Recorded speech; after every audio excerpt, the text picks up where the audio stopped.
Thank you. Good evening, everyone, and welcome to the session on political leadership. We are starting afresh with a session right now. And I want to welcome you, and I hope that you are aspiring political leaders on this session. Last week, we spoke on public sector reform, and I said it's a foundation for political leadership.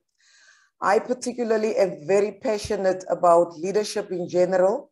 I am not a politician, and you will understand that later, but I'm passionate about development and making Africa great, and that is why I'm doing the African Leadership Perspectives. My name, once again, is Simonee Mulamata, and I'm from Windhoek, Namibia. I was trying to give you some pictures on Namibia, but I could not get the pictures to give a balanced image of who we are and what we have here in Namibia as an African nation. And the temperature here tonight is between 0 and maybe about 6 degrees. It's absolutely cold here tonight. I hope the weather's better that side in your country. But and I also hope that you will interact very well in this session tonight. We are going to do an introduction tonight, and tomorrow we are going to do some deep detail around political leadership. For tonight, I just want to introduce political leadership and then a quick focus on democracy in Africa.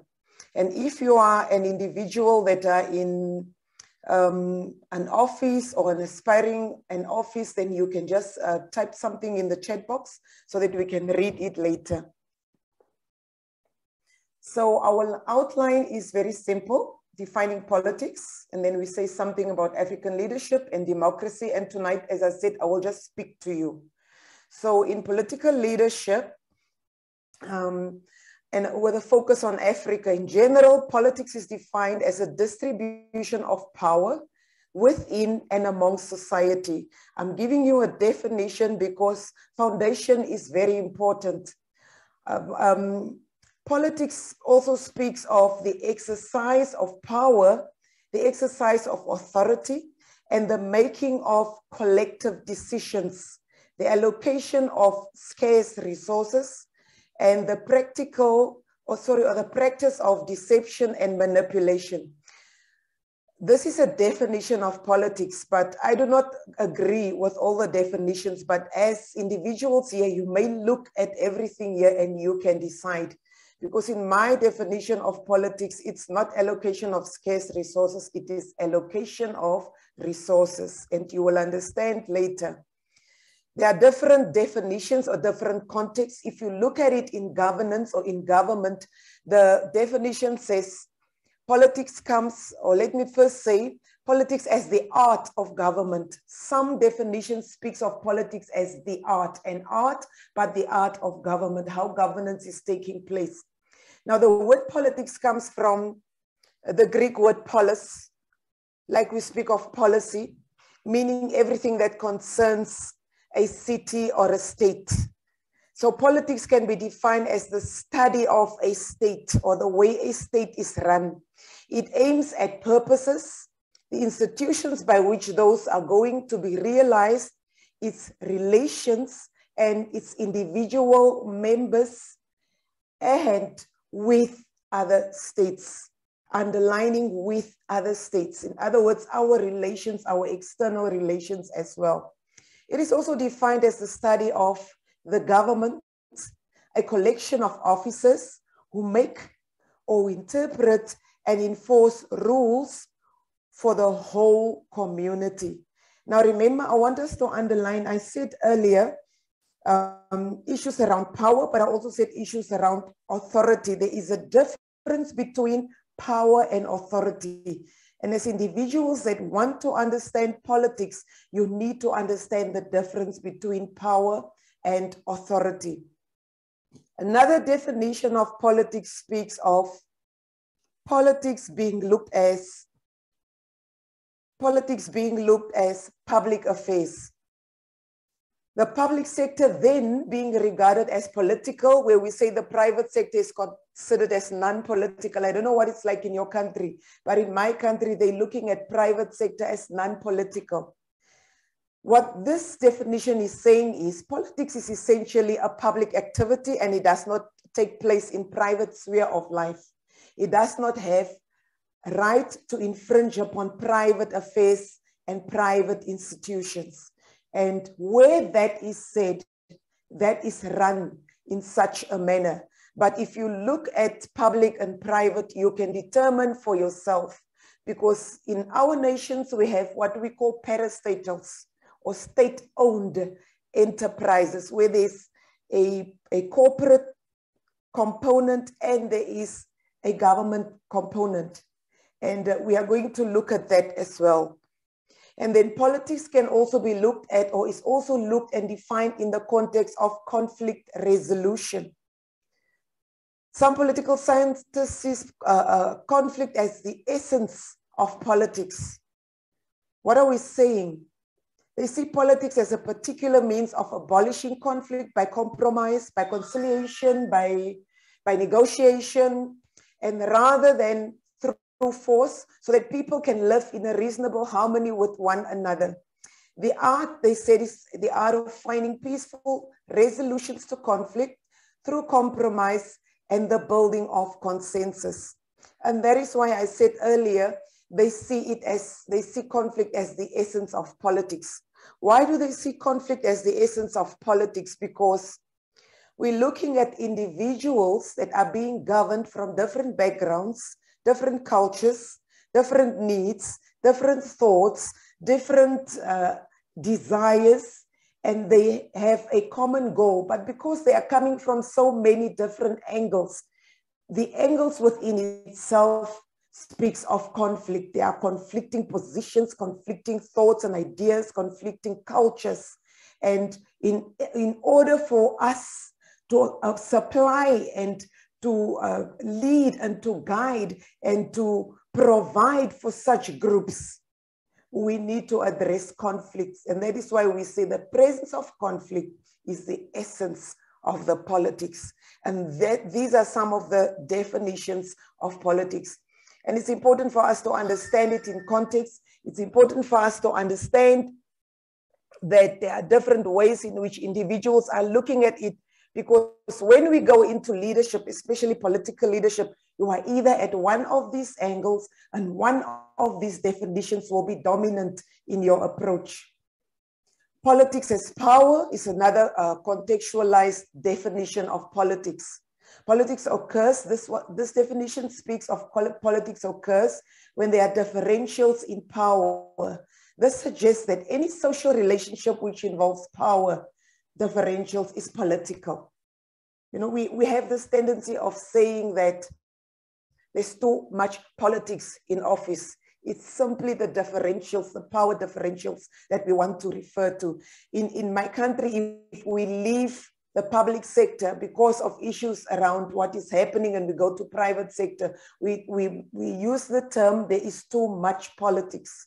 So what we are saying is political relationships would extend from wherever we are at, from homes, parents assigning domestic chores to their children, to teachers enforcing discipline in the classroom, from a manager in an office with rules and regulations, but also a general ordering troops into battle.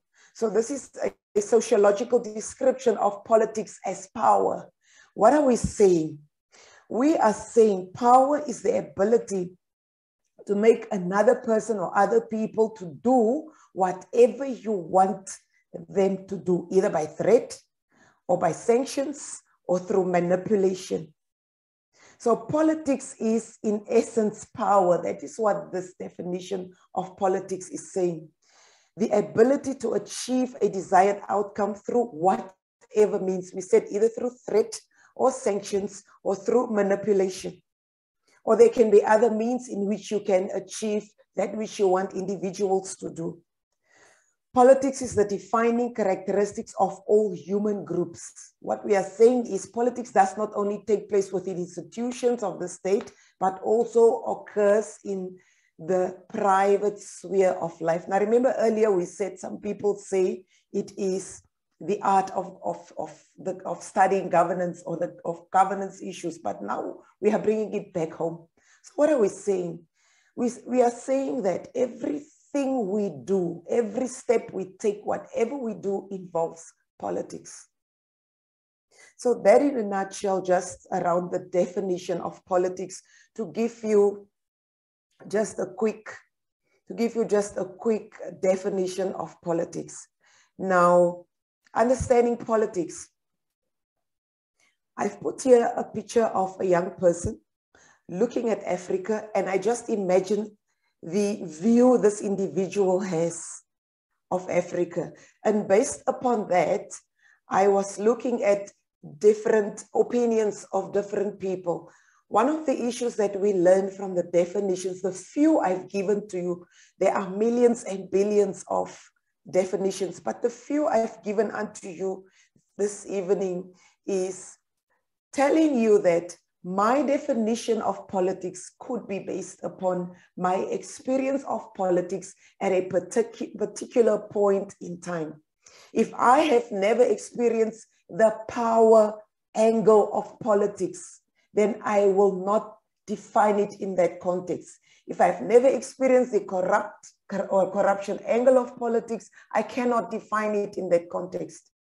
So each one defines it from his or her own angle.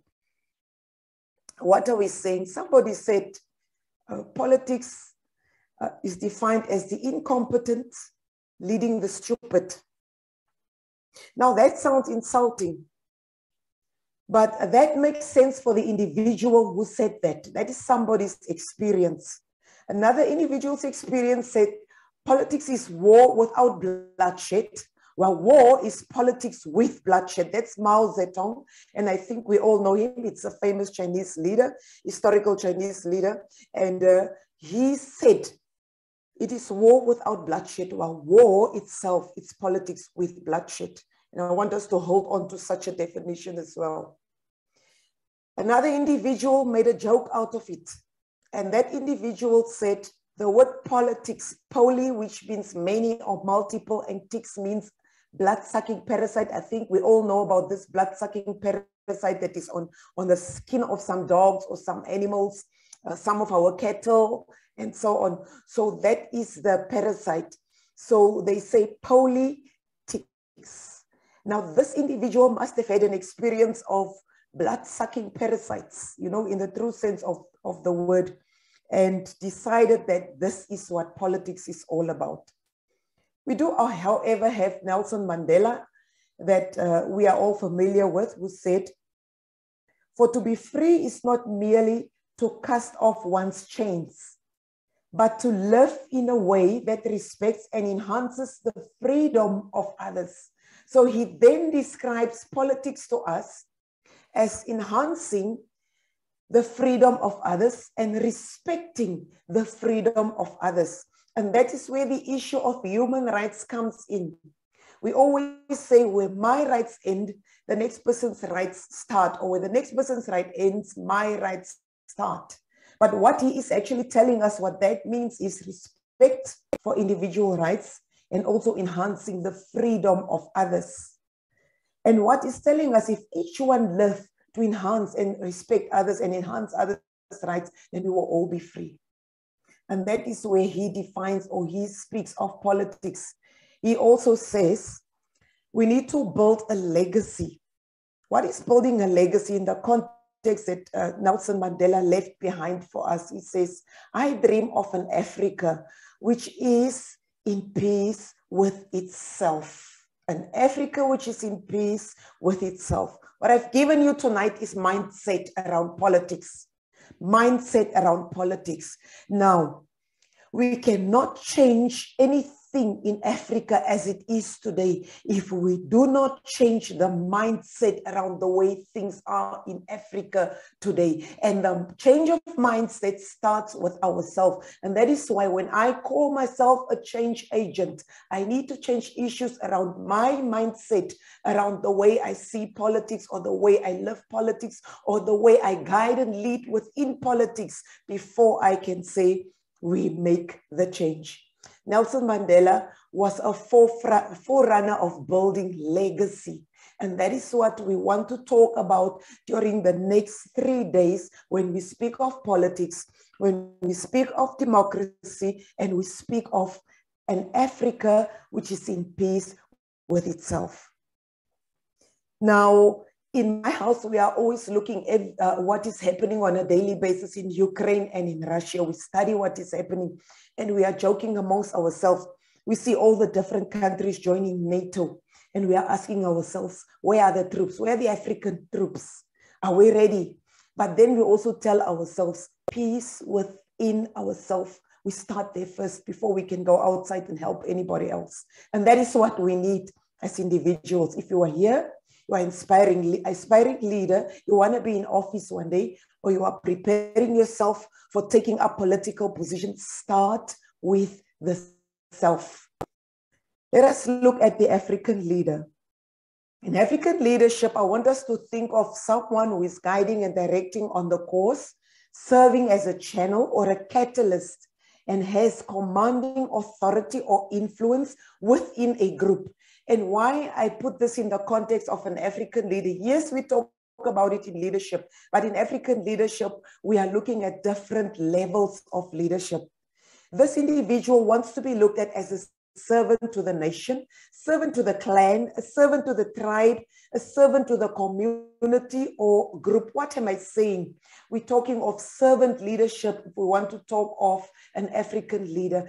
Africa is yet to witness absolute servant leadership before we can talk of good leadership. An African leader also wants to be looked at leadership or understanding leadership as a group phenomenon. I spoke about it last week.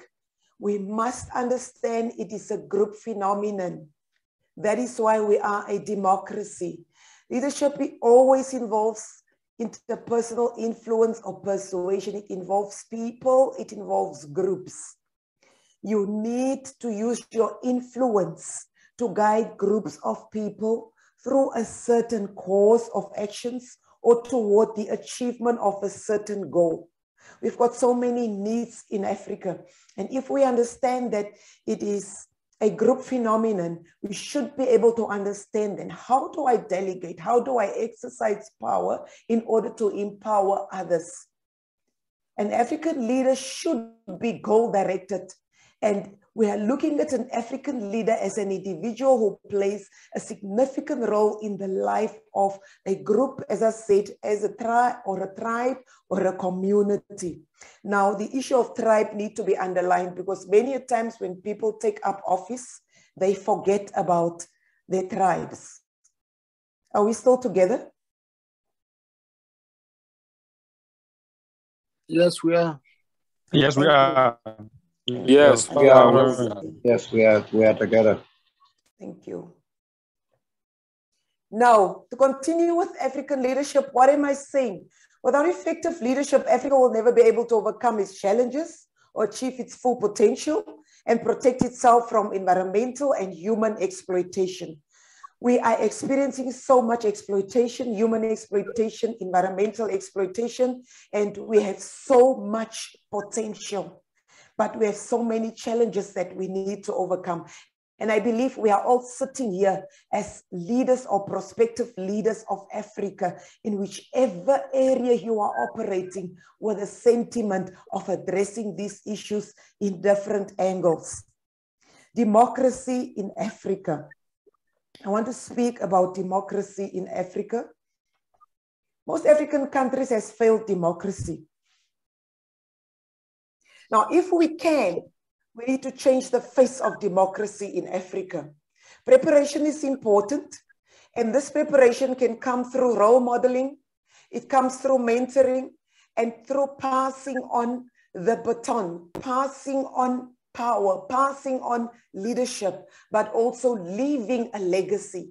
Now, passing on and leaving a legacy does not start when you end a term. It starts when you prepare for wherever you are going. Where you are at, whatever you are doing, you should also include, how am I going to pass on power? How am I going to pass on skills and knowledge? How am I going to pass on potential? How am I going to pass on whatever I have? And how do I want to leave a legacy?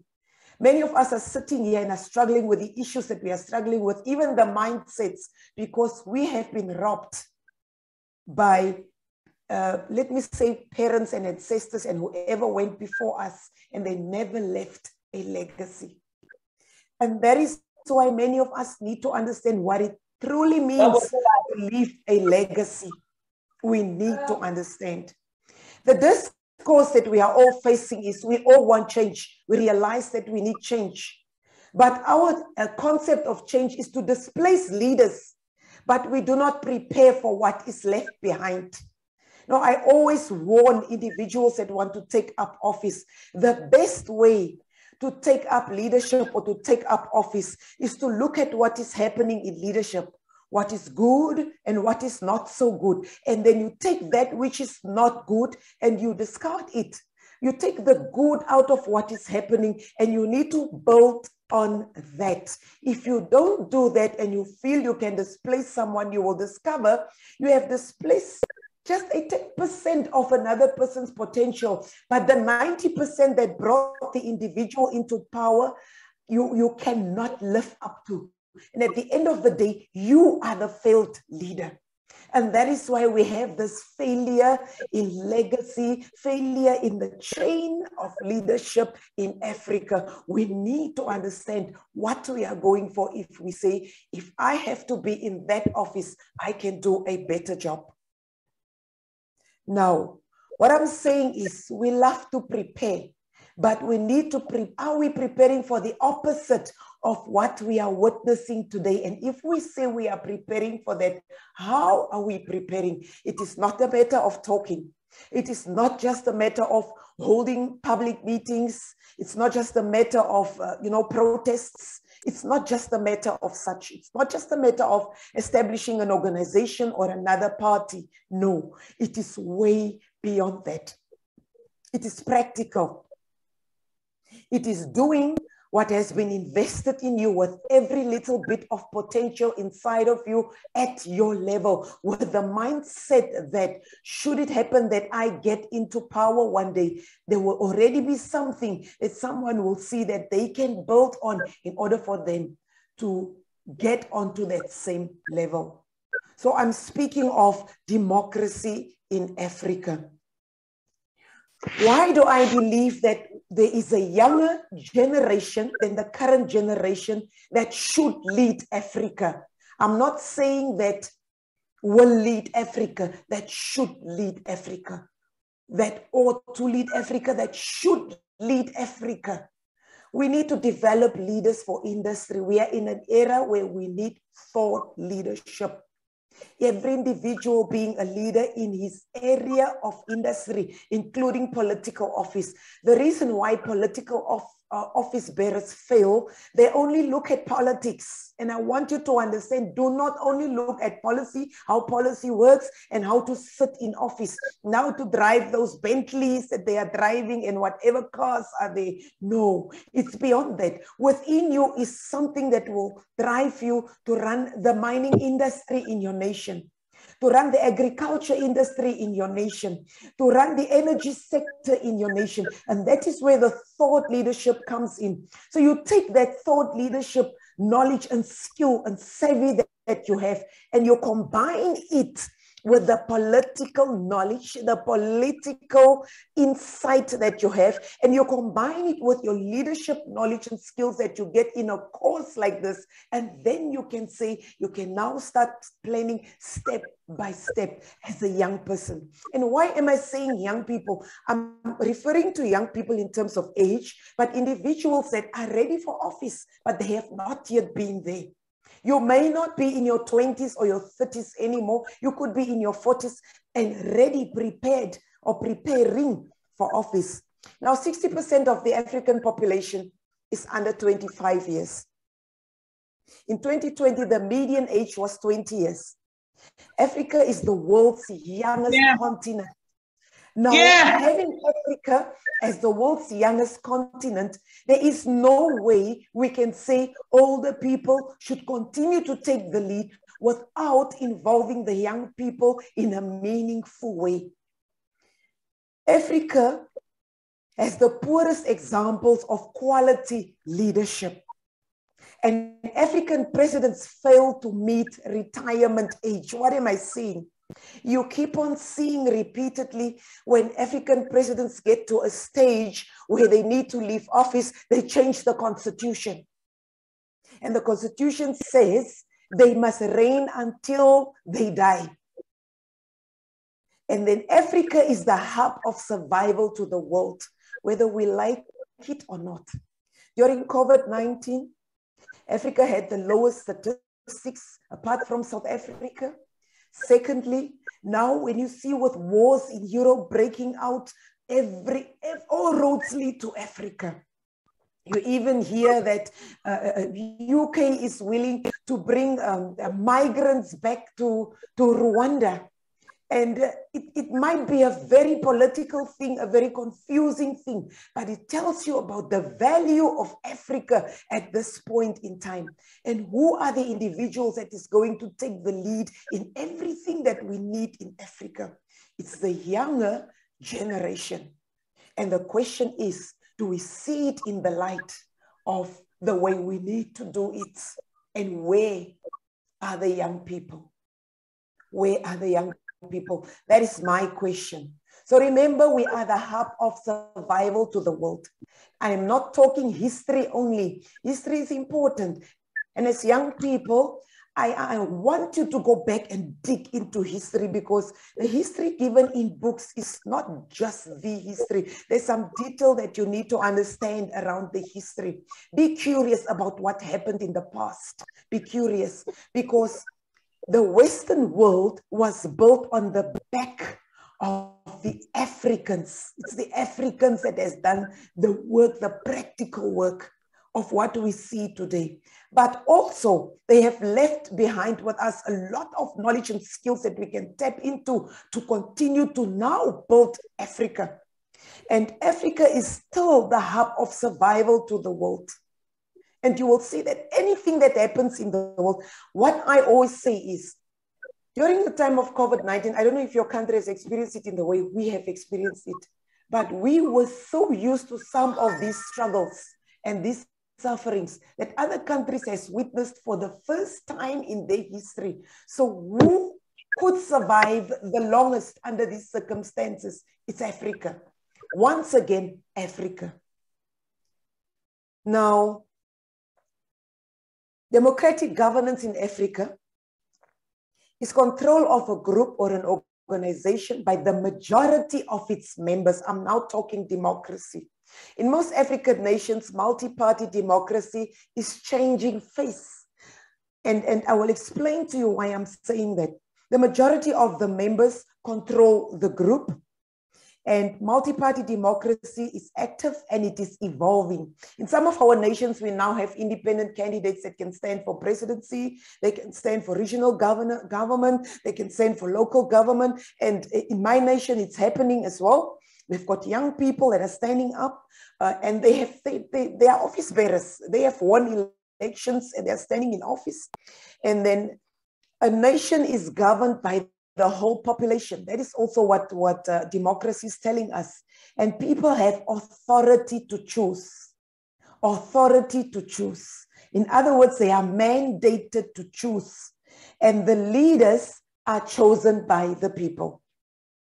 The leaders are chosen by the people. It's important for us to understand we choose the same people that we point at, that we criticize, that we are crying about. We choose them. And you will tell me later the issues around what we have spoken about last week and your choices that you are making. I have two questions. What motivates people when they choose democratic leaders? What motivates you? What motivates people? What are the issues that are in the minds of people? Because I sometimes sit back and say, we have chosen this president in power. And we are the first people that finger point and fight when the individual messes up. And then we forget we have chosen the person in power. What motivated us and what are the factors influencing the choices of the voters or the electorate? What are the factors influencing the choices of the voters or the electorate. I remember the first time when we got voting rights in our country, I decided that I will go and sign up for voter education. I want to understand how the process is working. And I went in and I decided the area with which I am working, or the environment or the sector, I decided I will do voter education there. And one of the key issues that I've learned there, that I've seen there, is they teach you to teach an individual how to make his cross. That is not voter education. I don't know how it happens in your country, but that is not voter education. So I'm leaving that there, and we will come back to that later. We're still talking of democratic governance in Africa. What is the role of democracy in Africa? To make visible and challenge roles by allowing for difference. You may differ, meaning that opposition is allowed. We can have opposition parties. Allow for dissent and antagonisms in the decision-making process. In other words, individuals can be successors. People can be succeeded in office, and then it also allow for changes and so on. And if a minority, there's ever majority and minority, and if they decide on something different, this is provision made for such. So that is the role of democracy. In other words, it gives a voice. It gives a voice. Are we making absolutely use of the voice in the way the voice is granted unto us? Let me tell you the intelligence of people that lead in a democracy. The moment they discover the weakness of the electorate, that is what they are capitalizing upon. Now, before we go back and bombard them and stone them and do all the protests and everything, we need to find out as to whether we understand our position. Are we living our position to the potential, to its full potential, to the maximum? That is what I'm saying. So we need to understand so that they don't look at weaknesses within us and capitalize on such. There are four theories of democracy that I wish to quickly share with you so that we can understand the basis of the democracy. Number one is legitimacy. That is social contract theory that states that the legitimacy of a government is based upon consent. Election must take place. Political decisions must reflect the will of the people. So it is your will that you are looking at. Secondly, it's better decision making. This belief that in this theory, the wisdom of the crowd is the wisdom of the day. Listen to me. The wisdom of the crowd is the wisdom of the day. Now, that can be a very good statement, but it can be a very dangerous statement, because in democracy, majority rules, but it does not mean that the majority is always right. Very important for us to understand. So whatever you decide as a majority will determine the direction of your nation. The third theory is democratic peace theory. Liberal democracies do not go at war against each other. You don't go at war against each other. That is another theory that democracy is based upon. And the fourth one, economic success. Democracies are economically more successful than communist systems. And it tends to limit markets and favor monopolies at the expense of creative destruction. That is the other type of system necessary for sustained economic growth. So it's important for us to understand democracy always holds economic success. Now, lastly, just a few facts around democracy. Like I said earlier, in democracy, the loudest voice, I said it gives you a voice. We say what said the loudest is not necessarily correct. And I also said majority rules does not always mean the majority is right. And it also said what says the most is not necessarily true. So these are 3 facts around the majority, the democracy, which is majority rule, that I want to share with you tonight. I want to conclude again with the statement of Nelson Mandela. It is a dream of an Africa which is in peace with itself. Now, I'm ending there for tonight. And my question is, we're going back to the question, what motivates people when they choose democratic leaders? And my second question, what are the factors influencing the choices of voters? I'm ending here tonight. As I said, I'll be short because I'm only doing an introduction. Thank you for listening to me. And I'm handing over to anyone who has questions or anyone who has contributions. Thank you.